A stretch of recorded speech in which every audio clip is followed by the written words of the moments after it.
The desert at night had its own kind of silence. Thick, brittle, and alive with secrets. Wind slithered over dunes like a whisper that never reached its end, rattling old billboards and ghost town fences. In that silence, a lone radio tower blinked red against the black sky, its pulse steady, like the last heartbeat of a forgotten place. Inside the small studio at its base, Mateo Alvarez sat before a microphone that smelled faintly of dust and ozone. His fingertips tapped nervously on the console, keeping time with the soft jazz vinyl turning on the old record player. Midnight had come and gone, his favorite hour, when most of the desert slept and only the lost tuned in. Mateo's voice, low, warm, carefully measured, flowed into the static. This is Mateo, your late-night companion on KDRT 88.3. Out here, it's just you, me, and the stars. If you can't sleep, don't worry, neither can I. What his listeners never knew was how long it took for those words to form. His stutter was a ghost he battled daily, an ambush waiting at the edge of every sentence. On air, though, he mastered it.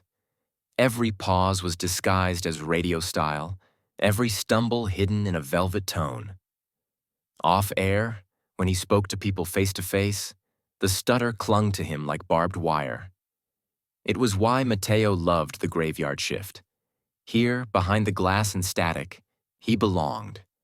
He leaned back, the leather of his chair sighing beneath him, and looked at the postcards pinned to the corkboard. Loyal listeners had sent them from nearby towns, cheap motel shots, desert sunsets, and scribbled notes. Keep the music coming, Mateo. Your voice keeps me company on the long haul. It wasn't fame, but it was something. Proof that his voice, so often a betrayal in real life, mattered to someone out there in the dark. The record hissed to its end. Mateo slid on his headphones, ready to cue the next track. That was when it happened. A crackle, a stutter of static on the frequency. Then, faint, buried under the hiss. P, please. H, help. Mateo froze. His first instinct was to check the phone line, but the hotline was dead. No blinking light, no incoming call. He adjusted the dial, but the voice flickered in and out, fragile as breath. Can you hear me? Mateo's skin prickled. His hand hovered over the mixer. The voice was a child's, small, trembling. He pressed the mic button, throat tight. This is KDRT. Who's out there? The reply came after a long shiver of static. They left me. In the dark. I don't know where I am. Mateo's heartbeat kicked against his ribs. He scribbled on a notepad. Left me? Dark. Where? The rational part of his brain scrambled for explanations. Pirate signal? Kids with a CB radio? Some trucker's strange prank? But there was something in the voice, raw fear, that made the hair on the back of his neck stand up. He swallowed hard, careful with his words. Tell me your name, Niño. Who are you? The silence stretched too long. Then, almost like a whisper into his ear, the answer bled through. Javi. Mateo gripped the mic. His knuckles went white. Javi, can you tell me where you are? A sob crackled through the frequency, followed by heavy breathing. Then, suddenly, the signal cut out, swallowed by static. Mateo yanked off his headphones, the silence of the studio crushing him. He replayed the last few seconds in his mind, the child's voice threading into the empty air. He wanted to believe it was a trick of the radio, but his gut said otherwise. He tried again, speaking into the void. Javi? Are you still there? Say something. Only the hiss answered. Mateo's eyes drifted to the corkboard of postcards, snagging on one from Las Piedras, a border town 30 miles south. The picture showed a church bell tower half swallowed by desert dust. He remembered the sender, an old woman who wrote that she listened every night since her grandson went missing last summer. Mateo's chest tightened. a missing child, a voice begging for help. Could they be connected? The jazz record clicked softly at its center, spinning without music. Mateo sat in the stale hum of the studio, heart pounding, fingers trembling over the console. For years, he had hidden behind the safety of static and vinyl, never daring to let the world see how broken his words could be. Yet now, for the first time, someone's life might depend on that voice he'd always feared. The silence was unbearable. He pressed the mic live again and spoke into the midnight void. "Javi, if you can hear me, I'll find you." And just as the words left his lips, the lights in the studio flickered. The tower outside groaned in the wind, and for a single chilling second, Mateo thought he heard the boy's voice again, closer this time, almost inside the room. Then the power cut, plunging the studio into blackness. The blackout lasted less than a minute, but in that space of darkness, Mateo's pulse drummed like a war drum. The studio was swallowed by silence. No hum of machines, no buzz of fluorescent lights, just the sound of his own ragged breathing. Then, as suddenly as it had gone, the power surged back. Consoles flickered alive. The record player spun again, searching for music that wasn't there. The tower light outside blinked red once more, steady as a heartbeat. Mateo wiped sweat from his palms. The desert had always held its shadows, but tonight they pressed in tighter, as though the blackout wasn't an accident but a warning. He slipped the headphones back on, every nerve straining. Static filled the line, thick and stubborn. No voice, no child. "Javi," he whispered, though the mic was off. "Where are you?" The rest of the shift bled away in unease. Mateo forced himself to spin records, to announce the next jazz number, but his ears kept reaching for that trembling voice. By 4 a.m., his throat was raw and his mind a storm. When he finally locked up the station, the desert night was paling to gray. The drive home was short, just 6 blocks across the empty streets of Las Cruces, a town so small you could walk it end to end in under an hour. Rusted signs, shuttered shops, and the faint smell of creosote after midnight rain. Mateo parked outside his apartment above a pawn shop and sat in the car a long while, staring at nothing. His stutter haunted him in moments like these. If he went to the police, what would he even say? A ghost voice on my frequency? A boy named Javi, lost in the dark? They would smile politely, nod, and forget. People always forgot when Mateo spoke. His halting words never carried weight. But on the air, people listened. And now a child might be depending on that voice. The next day, Mateo walked to the diner on Main Street. The bell over the door jingled, and the smell of fried dough and strong coffee wrapped around him. "Morning, radio star," called Rosa, the owner, balancing 3 plates on her arm. Rosa was the kind of woman who noticed everything. She had been the first to tell Mateo years ago that his voice belonged on radio. He slid into a booth by the window. "Morning," he muttered. Rosa poured coffee into a chipped mug. "Rough night?" Mateo hesitated. Rosa was one of the few people patient enough to wait through his stumbles. If anyone could believe him, maybe it was her. "I heard something on the air," he said carefully. Her brows lifted. "Another late-night trucker confession?" He shook his head. "A kid. A boy. Said his name was Javi. He was..." His throat tightened. "Asking for help." The clatter of dishes, the hiss of the grill, the murmur of locals. Suddenly it all felt too loud. Rosa's face softened. "Mateo, are you sure it wasn't interference?" "You know how the lines get, 'I know interference,'" he said, firmer than he meant. This was real. He was scared Rosa studied him, then set down the coffee pot. "There was a family last summer," she said quietly, "from across the border. Their boy went missing near the old crossing by San Gabriel. The grandmother, she sent flyers, called stations, begged for help. Nothing. Mateo's chest tightened. San Gabriel. The same town on the postcard pinned above his console. You think it could be? I don't know, Rosa cut in, shaking her head.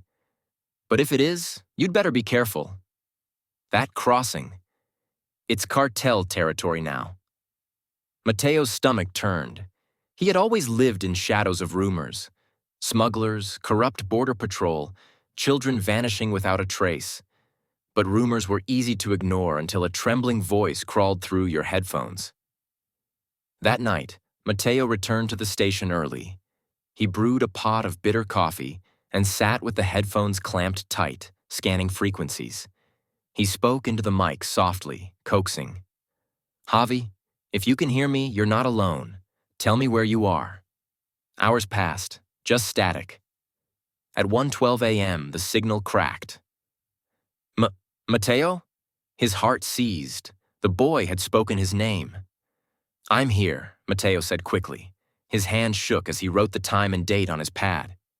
Can you tell me what you see? A muffled sob.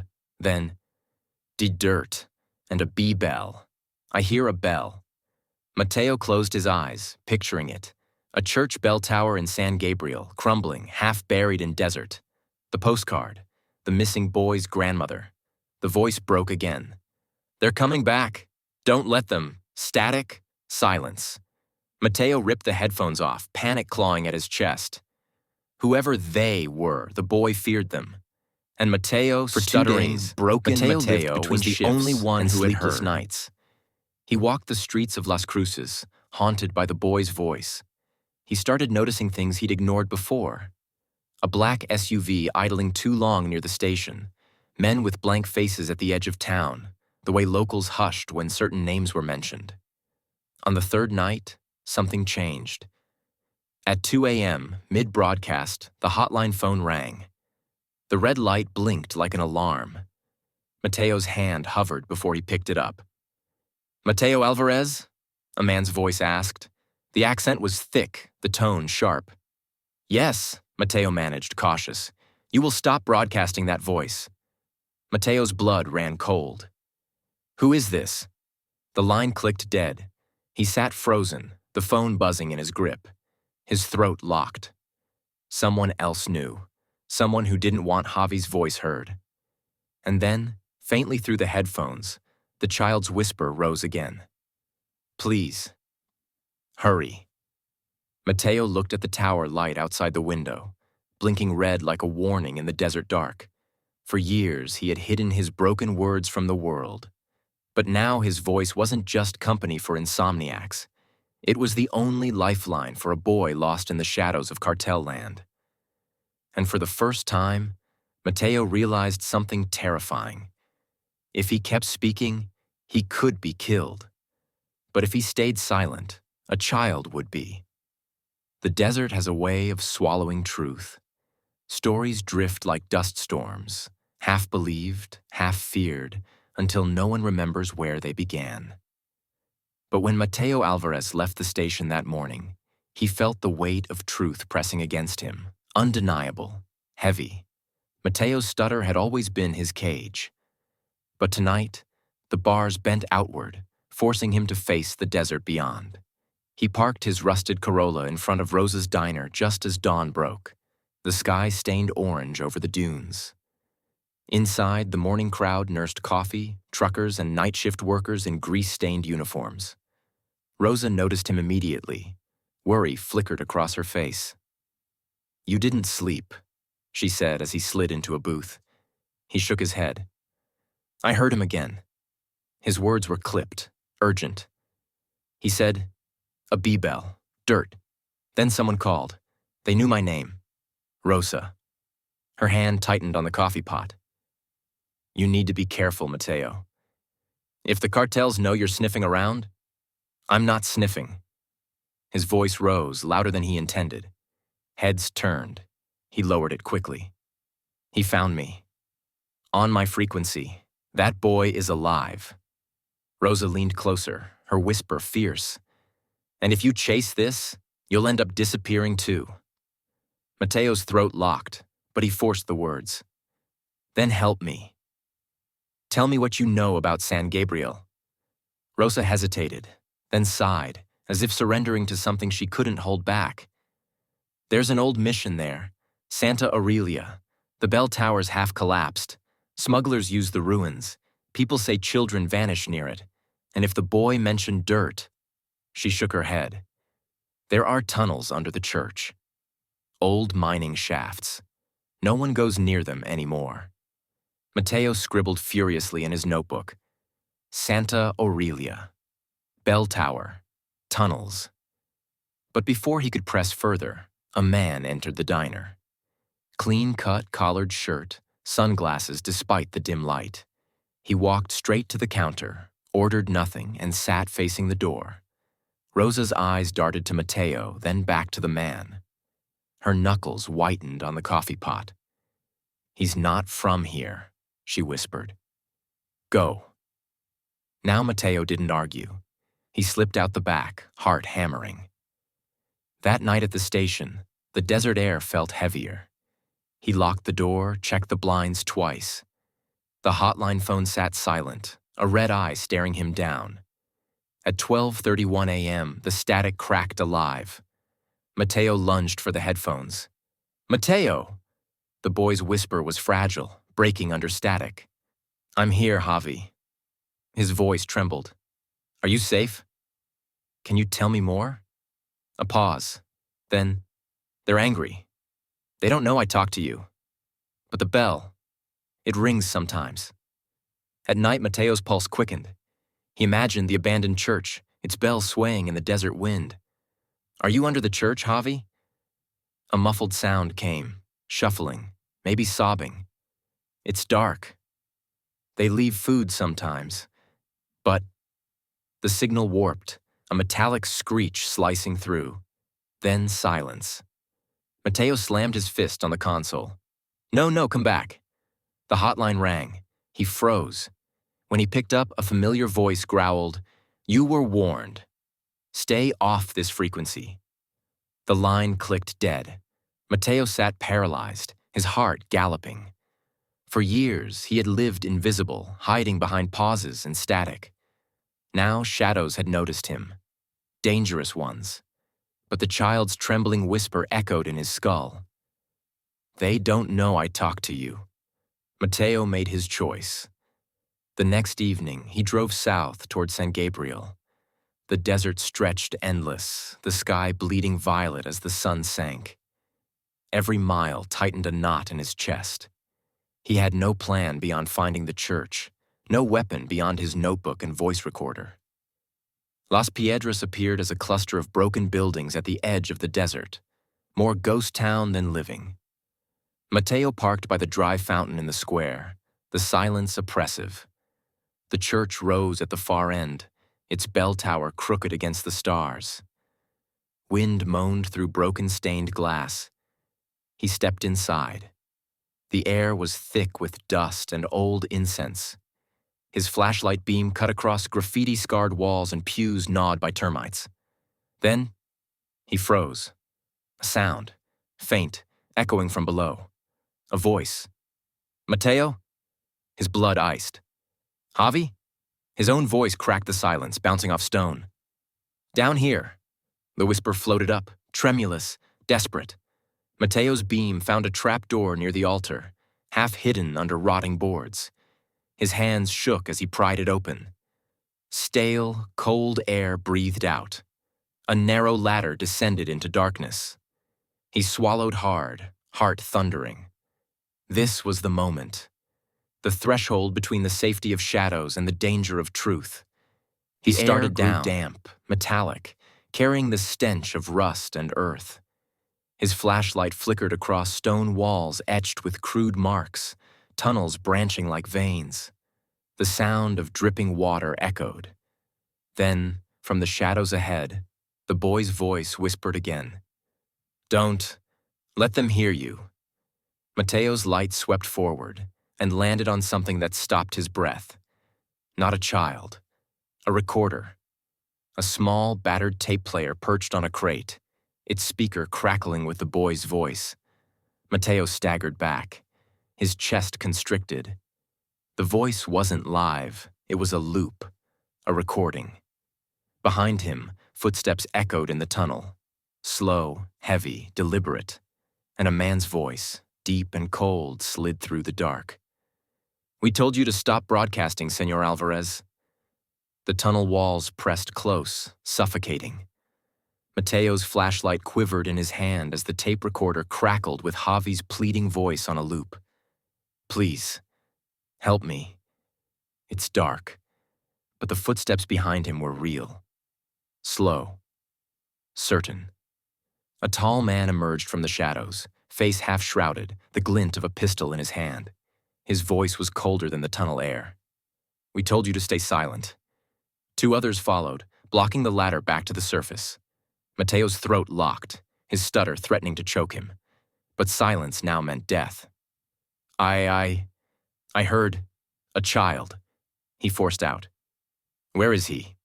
The tall man sneered. "There is no child. Just echoes. Bait for curious ears like yours." He kicked the recorder, sending it clattering into the dirt. "And you took the bait." Mateo's stomach dropped. A trap. They had wanted someone to follow the signal, someone desperate enough to care. But why him? The man stepped closer, gun gleaming. "Your voice reached too far, Senor Alvarez. People start asking questions when they hear children crying on the airwaves. Questions we cannot afford." Mateo's mind raced. The calls, the blackout, the SUV. They had been watching him, hurting him here. He tried to steady his breath. "If there's no child, why make the tapes?" The man's eyes narrowed. "Because people believe in ghosts. Missing children. Lost souls. It keeps them afraid, obedient. Fear is a powerful silence." The words hit Mateo like a blow. He thought of Rosa's warning, of the grandmother's postcard pinned to his board, the missing grandson, the unanswered prayers. But in his gut, Mateo knew something the man didn't. The first voice hadn't been a recording. That first trembling plea, the way it said his name, raw, alive, that had been real. Javi was real. Somewhere. The gun rose, black barrel staring him down. Mateo's pulse roared in his ears. He had always feared his voice, stuttered, broken, weak, but now it was all he had. So he spoke. You can kill me, but you'll never silence what I heard. A boy, still alive, and I'll spread his voice until the desert itself screams it back at you." The tall man's jaw clenched. For a moment, only dripping water filled the tunnel. Then, laughter. Cruel, echoing. Brave words, radio man, but empty he aimed. A crash split the tunnel air.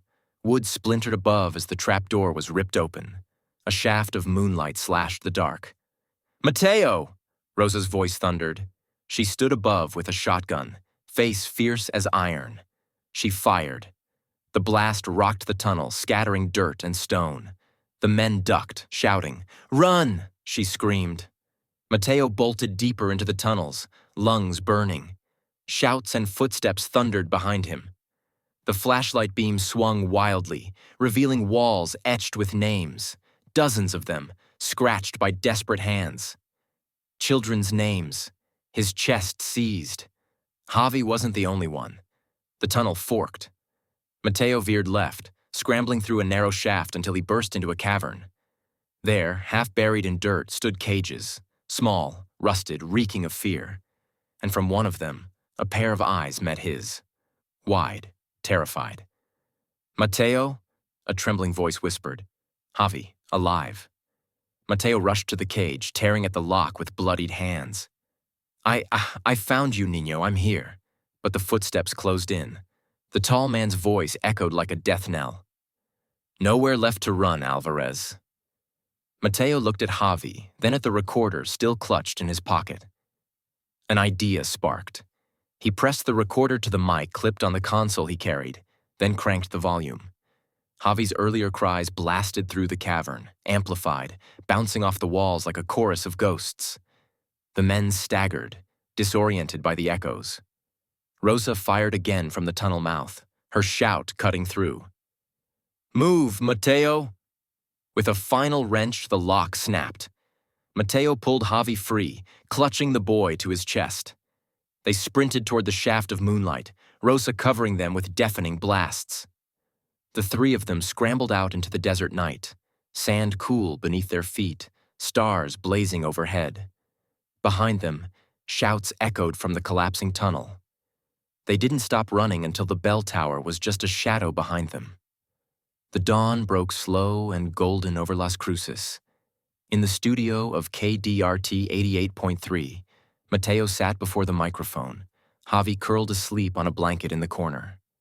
Rosa leaned against the door, shotgun resting at her side like a promise. Mateo's hands trembled over the console. His voice was all he had, and all that mattered now. He pressed the mic live. "This is Mateo Alvarez, and tonight, we don't play music. We don't hide in static. Tonight we tell the truth."